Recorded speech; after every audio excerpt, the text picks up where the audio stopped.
फहरी तिरंगा आसमान ई देशवा के शान हवे, ई देशवा के शान हवे। भले भले चल जाई हमर जान ई देशवा के शान हवे, ई देशवा के शान हवे। फहरी तिरंगा आसमान ई देशवा के शान हवे, ई देशवा के शान हवे।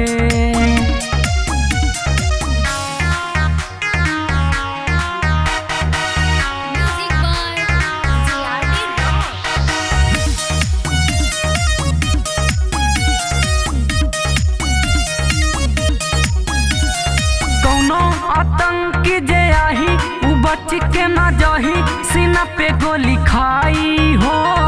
ईट के जवाब बाबू पत्थर से सबके दियाई हो।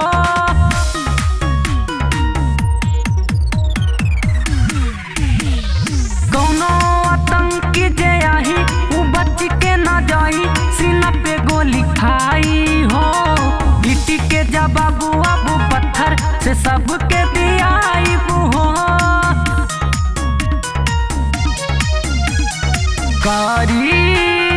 करी सब एकर सम्मान ई देशवा के शान हवे, ई देशवा के शान हवे। फहरी तिरंगा आसमान ई देशवा के शान हवे, ई देशवा के शान हवे। दुश्मन चीन पाकिस्तान मिट्टी नामो निशान, नया खिया लड़ाई हो। अपन तीन रंग तिरंगा से लीना के हुपंगा ऊंचा फहराई हो। दुश्मन चीन पाकिस्तान मिट्टी नामो निशान, नया खिया लड़ाई हो। अपन तीन रंग तिरंगा से लीना के हुपंगा ऊंचा फहराई हो। अखिलेश वीर जैसे करेले गुणगान ई देशवा के शान हवे, ई देशवा के शान हवे।